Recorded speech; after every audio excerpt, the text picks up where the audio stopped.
Bienvenidos a un nuevo espacio de BLA Global con temas de carácter empresariales y de negocios, y en esta ocasión de auditoría, específicamente de un tema que no deja de ser polémico y siempre toca espinas, que es el fraude. Y una cordial invitación a la lectura de un libro cuyo autor, uno de los autores, lo tenemos aquí, que es el contador público Cristian Vallejo Bonilla. Cristian, bienvenido. Doctor Edmundo, muchas gracias por su invitación. Créame que es todo un placer poder compartir esta charla hoy con usted. Muchas gracias, Cristian, muy amable. Dentro de las temáticas que siempre no dejan de tocar a uno, además de la preparación de los estados financieros, es la evaluación de los riesgos. Veo que en la temática del libro ustedes abordan lo que son los riesgos de fraude en la auditoría de estados financieros. Cristian, ¿cuál es el alcance de este documento, de este texto que ustedes han elaborado con Carlos Alberto Montes y con Omar de Jesús Montilla? Sí, señor. Conocidos también de otros escritos y ya muy conocido en el ámbito del área contable. Del área contable, sí, señor. Sí, precisamente, doctor Edmundo, el alcance que tiene este libro es adelantarse, ¿cierto?, a ese trabajo, no solamente quedarse ahí en revisar esos estados financieros, ¿cierto?, sino adelantarse a esos posibles eventos que puedan afectar la presentación y elaboración de los mismos. Entonces, este libro está enfocado básicamente a los estados financieros que va a presentar la organización, ¿sí? Esos estados financieros que pueden ser pues se pueden ver afectados por fraudes, ¿sí?, o de acuerdo a lo que lo ha planteado los mismos estándares internacionales, más que todo el estándar 240, que es la responsabilidad del auditor en relación a la emisión de estados financieros, y es decir, diferenciar lo que es error y fraude. ¿Cierto? Ahí va mi siguiente pregunta. Ustedes en el desarrollo del contenido temático han, digamos que puntualizado, precisado esa diferencia entre un error y lo que es ya más bien una equivocación y un delito, para precisar más bien, porque de pronto uno podría pensar que una equivocación puede traer consecuencias delicadas que podrían malentenderse y presentarse en una situación como algo delictivo, porque lógicamente la persona que lo recibe puede decir, oiga, usted trató de engañarme, ¿cierto? Usted trató de engañarme con esta información. ¿Esa precisión se logra esbozar en el contenido temático? Correcto, sí, señor. Precisamente el segundo capítulo hace toda esa conceptualización entre la diferencia entre lo que es un error y lo que es un fraude, ¿sí? ¿Por qué? Porque de entrada el auditor no puede determinar, ¿cierto?, ¿es fraude o es error?, ¿sí?, sino que tiene que ir más allá, ¿sí? Entonces, decir, entrada yo puedo decir que puede ser un error, pero tal vez no sea un error, ¿cierto?, sino que ese error fue de pronto maquillado para que pareciera como y no un fraude, ¿cierto? Entonces siempre se hace. ¿Y cómo lo estamos conceptualizando? Diciendo en síntesis qué es el error y cómo ese error pasa a ser un fraude, ¿sí? Y lo relacionamos ¿a qué? Al triángulo del fraude, ¿sí?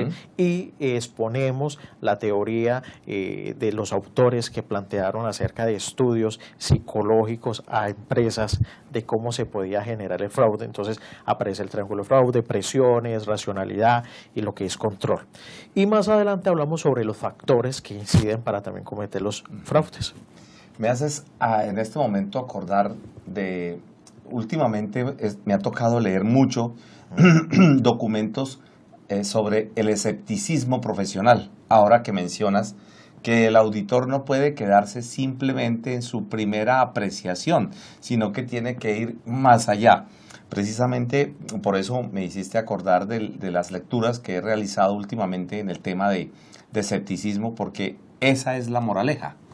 Digamos que si uno quisiera sintetizar qué es lo que quiere el escepticismo, o sea, qué es lo que recomienda practicar el escepticismo, es que si lo dijéramos en palabras coloquiales, diríamos, no trague entero, evalúe, obtenga las suficientes argumentaciones, las suficientes pruebas para que pueda emitir una opinión, un juicio, que puede ser de lo más sencillo, o sí, hubo una equivocación, hubo una omisión, aquí no se pretendió hacer absolutamente nada delicado, o por el contrario, mire, esto se organizó, se estructuró, se maquilló, se hizo todas las diferentes situaciones.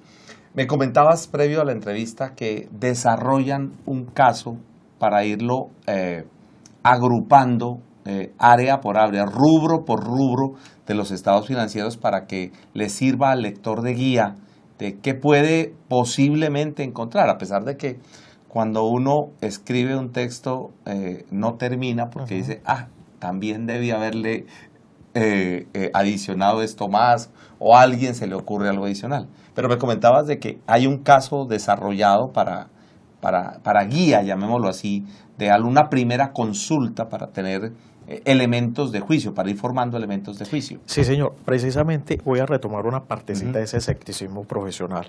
Nosotros cuando manejamos esta parte decimos, llamémoslo también en términos coloquiales, la malicia indígena, sí. ¿Cierto?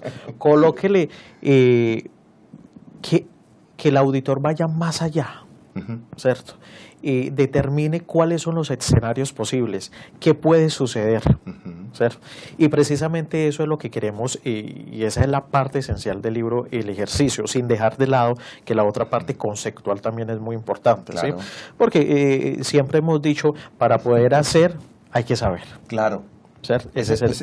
Perdóname que te interrumpa, pero ese es uno de los grandes problemas, que queremos entrar a desarrollar sin tener el fundamento técnico primero.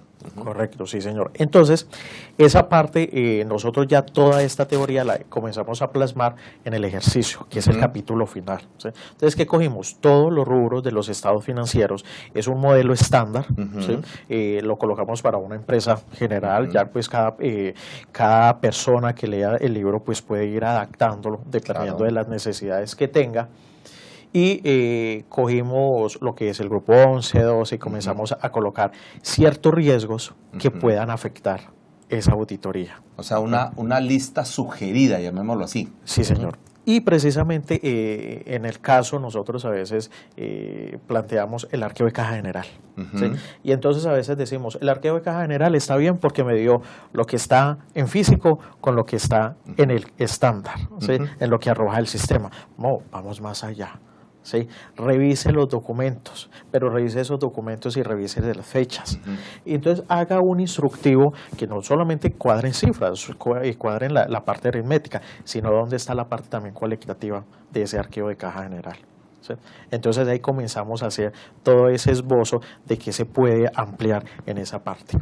Me haces acordar nuevamente, cada vez que anotas, tengo la costumbre de que vas narrando y se me van como formando figuras en lo que me comentas. Un cuadre de caja en una empresa siempre cuadró. Nunca hubo un descuadre.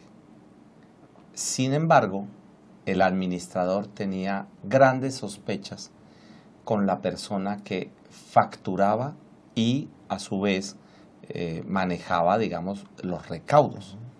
Situación que por elemental evaluación, pues la misma persona no debería estar haciendo las dos cosas. ¿Por qué cuadraba? Porque emitía el documento, lo que tú decías, emitía el documento y cuando recibía el dinero, luego modificaba el documento y, digamos, si el documento valía 1,000, se quedaba inicialmente con 100 y dejaba los 900, o sea, modificaba levemente. se dio cuenta que la cosa podía funcionar. Entonces ya de los 1,000 se dejó 300 y dejó 700. Luego 500 y 500. Y terminó en 900 y 100 para la empresa. Obviamente esto no es el desarrollo ni de un mes, ni de 5 meses, ni siquiera de un año, fue de varios años. En estos temas que uno siempre aborda, la parte maluca es la parte legal, la parte incómoda, porque lógicamente cuando un auditor se encuentra en una situación de estas, pues el primero que tiene que hacer es una denuncia ante su superior, los socios, la administración, diciendo, mire, he encontrado esto. Situación que ya de por sí, tú mencionabas una frase que me ha quedado sonando, la actividad del contador es riesgosa. Y es verdad, no solamente por las responsabilidades, sino porque cuando descubre un fraude, uno, dependiendo la entidad en la que está y los volúmenes que se estén manejando, de pronto, quién sabe uno, frente a quién se está uno enfrentando, ¿no? A quién está encarando, porque yo encuentro, ¿cierto?, de buena fe, como profesionales que somos, y empiezo a tener situaciones. Pero, Cristian, dentro de esta parte conceptual, ¿qué temas podemos encontrar de fundamento para la preparación antes de desarrollar el caso? Sí. Los estándares son muy claros en una parte y es ese análisis del cliente, ¿sí? Que nosotros lo hemos llamado estudio general, algunos lo llaman el análisis del cliente, otros en términos administrativos lo podrían denominar arquitectura organizacional. Ahí está la base de nosotros. Antes de hacer la auditoría de estados financieros, haga un análisis de su cliente. ¿Quién va a ser? ¿Sí? Lo principal es, usted conoce a su cliente, ¿cierto? Y siempre hemos hecho la pregunta en nuestro grupo de trabajo es, el cliente es fácil de detectar, ¿sí? Si yo hablo, por ejemplo, voy a colocar acá el caso, voy a trabajar con el doctor Edmundo Flores. Ah, sí, el doctor Edmundo Flores es una persona así, así, lo conoce en el medio. Entonces ya de entrada, si bien no nos podemos dejar sí, claro, descuidar de esa parte y deslumbrar porque todo el mundo lo conoce, pues ya hay un síntoma, ¿sí?, de buen comienzo, ¿sí? Hay un síntoma de confianza. Una presunción inicial, llamémoslo así. Sí, por así decirlo. Entonces, pero si yo pregunto en el medio, el doctor Edmundo, ¿quién es él? ¿Sí? No lo conocemos. Entonces va a haber ya ahí de entrada, y lo que voy a relacionarlo acá un poco con el control de calidad, la ISQC1, ¿cierto? Entonces decimos, bueno, ¿qué vamos a hacer? ¿Aceptamos el encargo o no lo aceptamos? ¿Sí? Porque ya de entrada ya comenzamos a ver que hay unas deficiencias con el cliente. Claro. ¿Cierto? Entonces, lo primero que estamos haciendo, y es el capítulo, recuerdo si es el tercero o cuarto, habla sobre las técnicas de auditoría y hacemos mucho énfasis en el estudio general. Analice su auditoría, su cliente, diga si también es exacto para poderlo evaluar, ¿sí? Porque puede ser que el cliente yo lo conozca, ¿sí?, y sea un buen cliente, pero yo no tengo la experticia para poder hacer la auditoría ya. Se me ocurre, voy a colocar un caso, una empresa de productos químicos, y yo no sé de química, ¿cierto? Entonces de pronto no podré tener, ¿cierto?, esa capacidad para de pronto determinar qué riesgos se puedan presentar en sus inventarios, a no ser que yo, porque vengo siempre trabajando en una empresa comercial. Entonces habrán otros elementos de juicio que tendré que tener en cuenta para hacer la identificación de los riesgos de fraude, ¿sí? Entonces esa parte, el ejercicio precisamente lo relacionamos a eso. Haga primero su establecimiento de su estudio general de su cliente, determine si puede aceptar el encargo y luego analice sus estados financieros, cuáles son sus rubros representativos, ¿sí?, y a qué se dedica, para poder usted hacer la identificación de riesgos de fraude. Mira, ahora que me comentas lo de la parte de químicos, recuerdo tanto en una entidad había una posible situación de dolo frente a la distribución de un químico que tenía un alto grado de evaporación, donde tenían que tener mucho cuidado en los tanques repositorios, porque ese tanque repositorio, si tuviese la más mínima posibilidad de escape, pues la pérdida era muy delicada. Mira, ahora uniendo lo que tú dices de si lo acepto o no, número uno, conozco yo de ese tipo de circunstancias. Dos, he evaluado cómo se controla ese tipo de precauciones que se tienen sobre el inventario.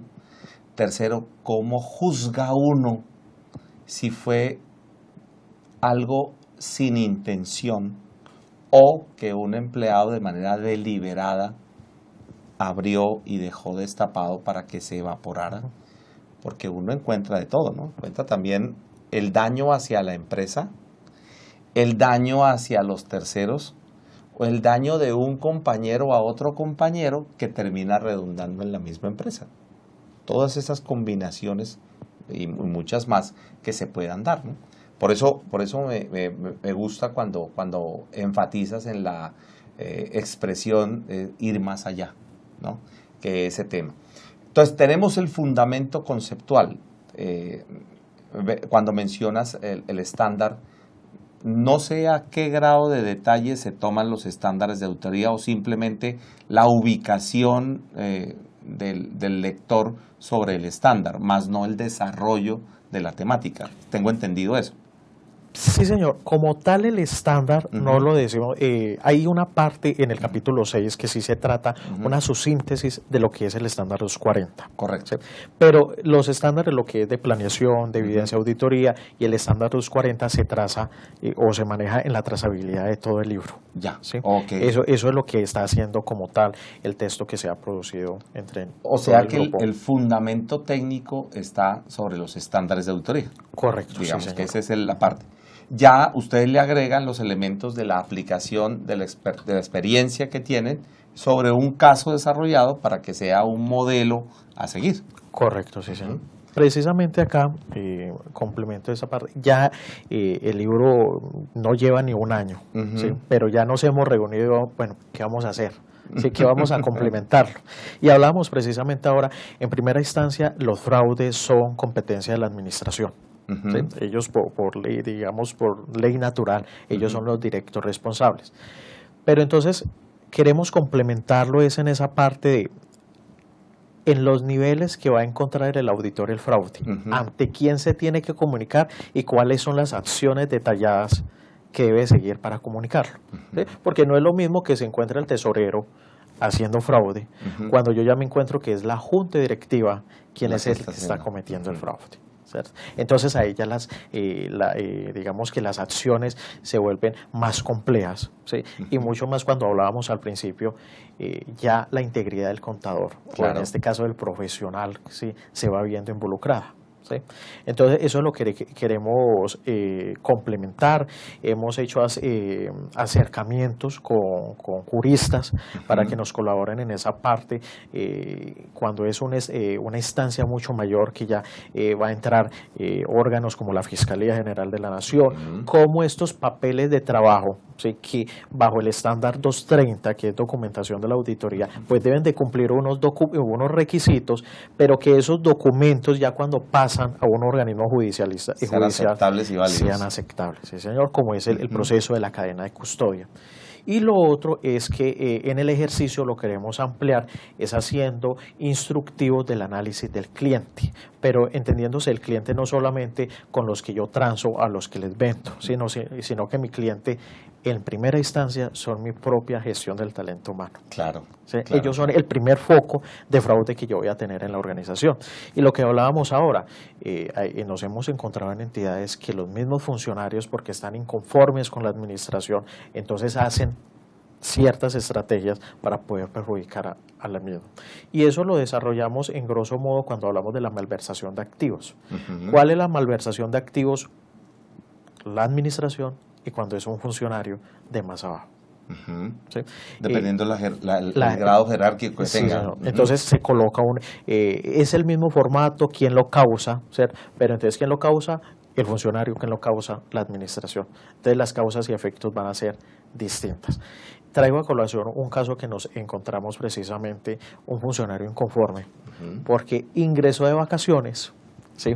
Pero como él no pertenecía a la administración, entonces no le celebraron como le celebraron a la jefe de cartera, ¿cierto? Entonces se comenzaron a entregar créditos pasando todo lo que está estipulado en el reglamento de crédito. Entonces, no, entreguemos, y toda esa cartera entró en un estado de morosidad que finalmente se perdió. Claro. Un funcionario inconforme, de acuerdo a lo que plantea el triángulo del fraude. Racionalidad. Estaba inconforme el funcionario. Entonces, eso también estamos planteando, que la administración debe saber quién es su gestión del talento humano y hacerle seguimiento a todos, digamos que a todas sus actitudes, a todo su desempeño. Y ese es como el primer control que nosotros diríamos que habría que colocarle. Mira que dentro de los fundamentos uno podría hacer muchísimas combinaciones. Cuando se menciona fraude, uno podría presumir de pronto que cuando está en una empresa de familia, los miembros familiares no van a tener o no van a correr el mismo riesgo.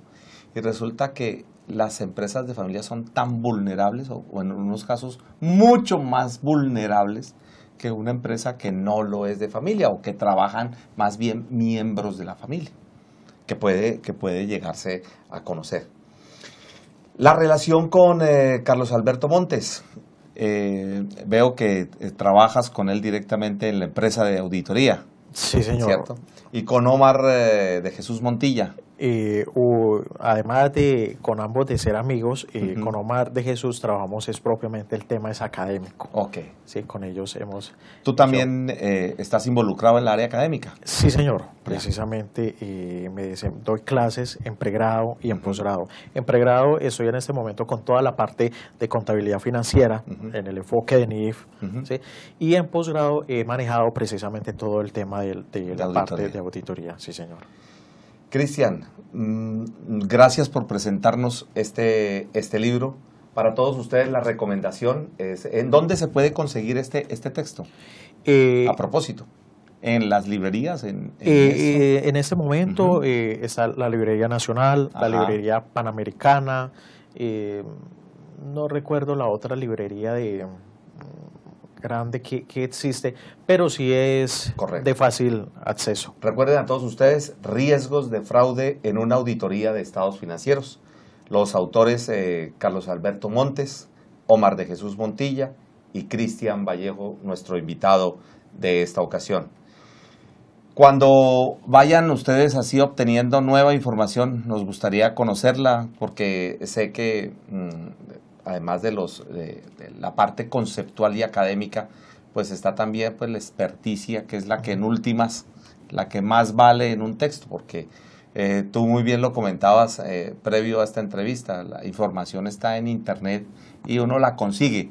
La experiencia y la estructuración es lo que toma el trabajo de hacer este tipo de labores, de ponerse a compilar, a organizar una idea que tenga un desarrollo, un inicio, un desarrollo total y un final. Para nosotros un gusto tenerte, Cristian, y que esperamos sigan teniendo éxitos con el libro, y a todos ustedes los invitamos para que fortalezcan sus habilidades. Me parece pertinente es que la profesión, soy un amante de la profesión, me excusan, pero siempre he querido ver nuestra profesión cada vez más enaltecida. Es el conocimiento el que nos permite a nosotros enaltecerla. Toca a Cristian el caso de las responsabilidades jurídicas. Ni más faltaba, eso es algo que tenemos que hacerlo. Nos cita los estándares internacionales, nos habla de escepticismo, nos habla de documentación, nos habla de control de calidad. O sea, es una estructura técnica que hay que tener, y que me parece muy pertinente que la hayan logrado ustedes en equipo compilar a través de este trabajo. Doctor Raimundo, no, quedamos, no solamente a nombre propio, sino a nombre de mis otros compañeros, quedamos muy agradecidos por permitirnos difundir y compartir también con todos ustedes y en especial con su equipo de trabajo, este trabajo arduo, porque de verdad sí es, y como le decía al principio, para leer los estándares están colgados en internet, claro. ¿Cierto? Y precisamente nosotros hemos dicho, es un estándar, ¿cierto? Pero hay que comenzarlo a ir bajando, claro, ¿sí? claro. Bajando. En lo que hablamos, todo lo que comencemos de aquí en adelante, que ya estamos complementando, hay nuevos proyectos, de antemano estaremos con usted también compartiendo toda esta parte. Hay una frase que quiero aquí traer a colación, que una vez se la escuché a usted en una clase que vi, y es: el contador público es el médico de la organización, ¿cierto? Sí. Y lastimosamente muchos de nuestros colegas no se han dado cuenta de eso, ¿cierto? El contador es el que más sabe de la organización, porque por ahí es donde pasa toda la información de la misma. En asuntos normativos yo considero que somos cuasi abogados, porque nuestra profesión tiene una trazabilidad de normas. Es un fundamento muy bueno, lo mejor posible. Sí, señor. Y por ejemplo, lo que estábamos hablando de riesgo de fraude, nosotros acá, y por eso queremos ampliar la visión del libro, ¿sí? Porque es una visión extremadamente administrativa, financiera y de auditoría. Sí, la parte técnica. Correcto, sí, señor. Ahora nos toca es: ¿dónde está el Código de Comercio? ¿Dónde está la parte civil? ¿Dónde está la parte penal? Y también, ¿dónde está la parte disciplinaria de nosotros? Claro. ¿Sí? Que eso también tenemos que involucrarla. ¿Qué sucede cuando la omisión de nosotros se hizo por una indebida diligencia? ¿Sí? Entonces, una cosa es, porque nosotros también nos podemos equivocar en que nuestros procedimientos no detectaron a tiempo, pero nosotros lo hicimos, ¿sí? Entonces, hubo una omisión debida, entre comillas, ¿sí? Porque hicimos el trabajo, pero de pronto no materializamos, ¿sí? El alcance de esa auditoría. O por el contrario, sencillamente nos dedicamos solamente a revisar, o como algunos dicen, colocar chulitos rojos, ¿sí? Y no fuimos más allá. Tristemente, a veces termina la profesión en eso, y es lo que hemos tratado de buscar en estos espacios, de motivar a los colegas y poder decirles, esto no se aprende de manera diferente a prepararse y aplicar, porque la aplicación es lo que va nutriendo cada vez más. Nuevamente, gracias a ti y a tus extensivo a tus demás colaboradores con el tema del libro, y a los cuales les agradecemos mucho pues participar y contribuir a la comunidad contable, porque sabemos el esfuerzo que implica dedicarle tiempo a plasmar unas ideas en esto, porque cada vez que lo hago me doy cuenta todo lo que significa hacer un libro. Muchas gracias, Cristian. No, doctor Raimundo, José, muchas gracias, y en nombre de mis compañeros quedamos inmensamente agradecidos. A todos ustedes esperamos que hayamos colocado una nueva inquietud de lectura, de preparación en documentos como riesgos de fraude en una auditoría de estados financieros, para que lo puedan leer, aprender y poder realmente aplicar, que sería el verdadero objetivo de un documento que ha sido preparado por grandes profesionales.